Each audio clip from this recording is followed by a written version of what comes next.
చిన్నప్పుడు విడిపోయి పెద్దయ్యాక కవల హీరోలు కలుసుకోవడం మనం సినిమాల్లో చూసాం. అపూర్వ సహోదరుల నుంచి ముగ్గురు మనగాళ్ల వరకు అటు ఇటుగా ఒకటే స్టోరీ. విలన్స్ వేరే ఉంటారంతే. కానీ జార్జియాలోని ఓ ఇద్దరు కవలలు 20 ఏళ్ల తర్వాత కలుసుకున్నారు. వారి పేర్లు అమీక్విటియా, ఆనో సర్టానియా. కానీ వీరి జీవితంలో విలన్స్ మాత్రం చాలా మందే ఉన్నారు. మొదట తండ్రి, ఆ తర్వాత డాక్టర్లు. ఈ ఆసక్తికరమైన కథ ప్రపంచవ్యాప్తంగా వైరల్గా మారింది. యూరోప్లోని జార్జియా దేశంలోని బిలిసి నగరంలో సరిగ్గా 8 ఏళ్ల క్రితం 12 ఏళ్ల అమీక్విటియా అనే బాలిక తన బామ్మతో కలిసి టీవీ చూస్తూ ఉంది. తనకు ఇష్టమైన జార్జియాస్ గ్యాట్ టాలెంట్ టీవీ షో అది. అయితే అప్పుడు బాలికను చూసి అమీ షాక్ అయిపోయింది. అచ్చు నాలానే ఉంది నానమ్మ, సేమ్ టు సేమ్. ఎవరైనా చూస్తే సిస్టర్స్ అంటారేమో అన్నది అమీ. అవును కదా, నీలానే ఉన్నా భలే డాన్స్ చేస్తుందే అని మురిసిపోయింది ఆ వృద్ధురాలు. కానీ వారిద్దరూ కవలలు అని, డాన్స్ చేస్తున్న అమ్మాయి తన కవల సోదరి అని అమీకి తెలియదు. మరోవైపు అమీ బంధువులు, స్నేహితులంతా కూడా మరో పేరుతో డాన్స్ ఎందుకు చేస్తోంది, తన సొంత పేరుతో డాన్స్ చేయొచ్చు కదా అంటూ ప్రశ్నించడం మొదలుపెట్టారు. మరికొంతమంది అయితే ఫోన్లు చేసి మరీ అమీని నిలదీశారు. దీనంతటికీ కూడా అమీ సమాధానం చెప్పుకోవాల్సి వచ్చింది. డాన్స్ చేసింది నేను కాదు అని ప్రతి ఒక్కరికి చెప్పింది. అలా 12 ఏళ్ల నుంచి ఆ తర్వాత 7 ఏళ్లు గడిచిపోయాయి. ఆ తర్వాత అంటే 2021 నవంబర్లో అమీ జుట్టుకు నీలి రంగేసుకుంది, కనుబొమ్మలకు రింగ్స్ పెట్టుకుంది.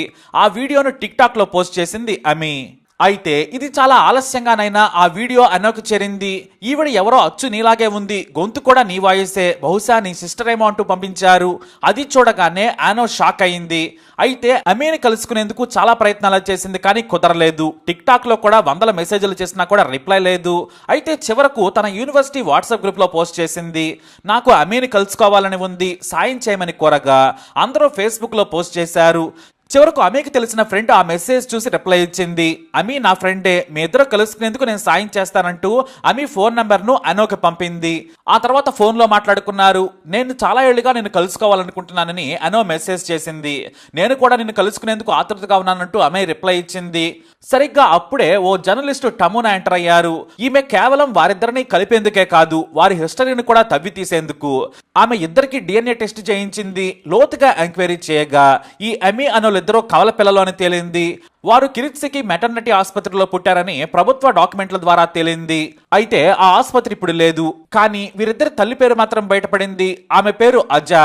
ఈ విషయం తెలిసిన తర్వాత అమీకి అనోకి కోపం వచ్చింది. ఎందుకంటే తమను ఇప్పుడు పెంచుతున్న తల్లిదండ్రులు వేరు, వీరిద్దరికి కూడా అబద్ధం చెప్పారు.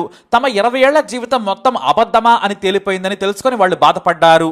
అయితే వీరిద్దరు ఇంకా కలుసుకోలేదు, కేవలం ఫోన్లోనే మాట్లాడుకున్నారు. ఆ తర్వాత మాత్రం ఖచ్చితంగా కలుసుకోవాలనుకున్నారు.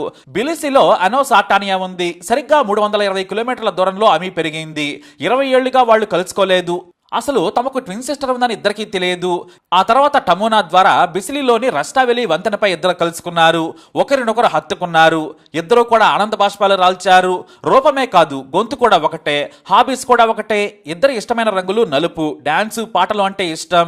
అంతెందుకు ఇద్దరికి కూడా ఒకే రకమైన వ్యాధి ఉంది. ఇద్దరికి బోన్ జెనెటిక్ డిజార్డర్ డిస్ప్లేసియా ఉందని తెలిసి కన్నీటి పర్యంతమై హత్తుకున్నారు. కానీ తమను వదిలేసిన తల్లిదండ్రులపై వారికి కోపం కలిగింది. పెంచుతున్న వారేమో అబద్ధం చెప్పినందుకు ఇంకా కోపం వచ్చింది. అయితే ఆ ఇద్దరు కూడా తమ తల్లిదండ్రుల దగ్గరికి వెళ్ళి నిలదీశారు. ఆ ఇద్దరు కూడా తమకు పిల్లలు లేరు, అనాథ పిల్లలు ఆసుపత్రిలో ఉంటే తెచ్చుకున్నామని చెప్పారు. కానీ తమను వదిలేసిన తల్లిదండ్రులపై కోపం పెంచుకుని ఇద్దరూ ఒకే దగ్గర లేకున్నా కూడా తమ తల్లిదండ్రులను కలుసుకోవాలని తపించారు. అయితే అనో మాత్రం వదిలేసిన తల్లిని కలుసుకోవడం వల్ల ఉపయోగం ఏంటని సోదరి అమీతో వాదించింది. కానీ అమీ మాత్రం మన తల్లి ఏ పరిస్థితులలో మనల్ని వదిలేసిందో ప్రయత్నిద్దామని తెలిపింది. మళ్లీ జర్నలిస్ట్ టమోనా సాయం తీసుకున్నారు. ఆమె ఇప్పటికే వేల మంది తల్లిదండ్రులకు దూరమైన పిల్లలను కలిపారు. ఇప్పుడు అమీ అనోల తల్లిదండ్రుల కోసం వెతికారు. దేశంలోనే 2,30,000 మెంబర్స్ ఉన్న ఓ గ్రూప్ వీరికి ఉంది. వీరంతా కూడా తల్లిదండ్రులు, పిల్లలు వేరైన వారిని కలుపుతూ ఉంటారు. అందులో అమీ అనోల వివరాలు ఉంచారు. అంతేకాదు ఆసుపత్రి, పుట్టిన తేదీలను రాసి తమను సంప్రదించాలన్నారు. చివరకు DNA రిపోర్టు సహా ఆసుపత్రి వివరాలను కూడా ఉంచారు. సరిగ్గా ఈ డీటెయిల్స్ అన్ని పెట్టుకుని ఓ ఏడాది వెతకగా జర్మనీ నుంచి అజా అనే మహిళ టమోనాకు కాల్ చేసింది. వారిద్దరూ నా బిడ్డలని అజా టమోనాకు తెలియజేసింది. ఒక్కసారిగా షాక్ అయింది టమోనా. వెంటనే తన తల్లిని కలుసుకునేందుకు అమీ అనోలు జర్మనీ వెళ్లారు. అనోకి పెద్దగా తల్లిపై ప్రేమ లేదు, తనను పెంచిన తల్లి అంటేనే ఇష్టం. ఇక అమో మాత్రం కన్న తల్లిని చూసేందుకు తెగ ఆతృత చూపించింది. చివరకు లైప్జిగ్ సిటీలోని ఓ హోటల్కు రమ్మని తన పిల్లలిద్దరినీ కోరింది అజా. అక్కడ తన పిల్లల కోసం వెయిట్ చేస్తోంది తల్లి. కొద్దిసేపటికి ఇద్దరూ ఒకేలా ఉన్న కవలలు రానే వచ్చారు. వారిని చూడగానే గట్టిగా హత్తుకుంది తల్లి అజా. కాసేపు ముగ్గురు ఏమీ మాట్లాడుకోలేదు. కానీ కోపంగా ఉన్న అనో మాత్రం మమ్మల్ని ఎందుకు వదిలేసావని నిలదీసింది. కన్నీళ్లు తుడుచుకుంటున్న అజా గట్టిగా కూతురుని హత్తుకుంది. ఏ తల్లి కూడా పిల్లలను వదిలేయదు, అది కూడా పురిటిలో. నేను చదువుకున్నాను, నాకు ప్రేమ లేదనుకున్నావా?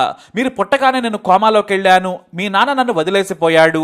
ఆసుపత్రిలోనే నేను కొద్ది రోజులున్నాను. కానీ కొద్ది రోజులకి నాకు స్పృహ వచ్చింది. నీకు ఇద్దరు కవలలు పుట్టి చనిపోయారని చెప్పారు. నేను కూడా నిజమే అనుకుని నమ్మాను. మీలాగే నాకు కూడా తెలియదనడంతో ముగ్గురు కలిసి మరోసారి కన్నీటి పర్యంతమయ్యారు. ఇక తన ఇద్దరు కూతురులను తనివితేరా ముద్దాడింది తల్లి. అయితే అజాకు ఆ తర్వాత పెళ్ళయింది. ఇప్పుడు వేరే పిల్లలు కూడా ఉన్నారు. పైగా దేశం కూడా మారిపోయింది. తనివితేరా తల్లితో కూతుళ్ళు గడిపారు. ఆ తర్వాత అమీ అనోలు తమ సొంత ప్రాంతానికి వచ్చేశారు. ఇప్పుడు చదువుకుంటున్నారు. కాకపోతే రోజు తల్లి ఇద్దరు కూతుళ్ళు మాట్లాడుకుంటూ ఉంటారు. వారి బంధం మెల్లిగా బలపడుతోంది. అయితే ఈ ట్విన్ సిస్టర్స్ కథ జార్జియా దేశంలో గత 50 ఏళ్ల నుంచి పట్టి పీడిస్తున్న రోగాన్ని గుర్తు చేసింది. ఆ రోగం ఏంటంటే, దేశంలోని ఆసుపత్రుల్లో డాక్టర్లు నర్సులు పిల్లలను సంతానం లేని వారికి అమ్ముకోవడం సహజం. అవసరమైతే కిడ్నాప్ కు కూడా డాక్టర్లు సహకరిస్తారు. అందుకే ఆసుపత్రుల్లో ప్రసవం అంటేనే వణికిపోతారు. ఇలా లక్షల మంది పిల్లలు తల్లిదండ్రులకు దూరంగా వేరే పెంపుడు పేరెంట్స్ దగ్గర పెరుగుతున్నారు. ఇప్పటికే ప్రతి నెల 100ల మంది పిల్లలను ఆసుపత్రుల్లో అమ్ముతూ ఉంటారు. పేదలకు అబద్ధాలు చెప్పి మార్చేస్తూ ఉంటారు. ఒకవేళ అనారోగ్యంగా బిడ్డ పుట్టినా కూడా వేరే వారితో మార్చేస్తూ ఉంటారు. ఇది అక్కడ సహజం. అమీ అనో కథ వైరల్ గా మారడంతో జార్జియా సర్కారు ఒక ప్రత్యేక కమిటీని ఏర్పాటు చేసింది. ఆసుపత్రుల్లో చిన్నపిల్లలను దొంగిలించడమే కాదు, డాక్టర్లు నర్సులు ఇల్లీగల్ పనులు చేస్తే జైలుకు పంపేలా కఠిన చట్టాలను తెచ్చేందుకు సిద్ధమవుతోంది. అయితే చట్టాలైతే చాలా ఉన్నాయి, కానీ చిత్తశుద్ధి లేదని జనం పెదవి విరుస్తున్నారు. ఎందుకంటే మెటర్నిటీ హాస్పిటల్స్ లో పిల్లల అమ్మకం, దొంగిలించడం అనేది పెద్ద వ్యాపారం. యూరోప్ లో సంతానం లేని వారు జార్జియా వస్తే చాలు, కేవలం గంటలో నెల రోజుల లోపల వయసు పిల్లలను చేతిలో పెడతారు కొంతమంది బ్రోకర్ డాక్టర్లు. అలాంటి డాక్టర్ల కాసుల కక్కుర్తే లక్షల మంది పిల్లలకు తమ బయోలాజికల్ పేరెంట్స్ ను దూరం చేసింది. మరి ఈ కవలల ద్వారా కొంతైనా మారుతుందని ఆశిద్దాం. మరి ఈ స్టోరీ మీకు నచ్చినట్లయితే లైక్ చేయండి, షేర్ చేయండి, మా ఛానల్ని సబ్స్క్రైబ్ చేసుకోండి.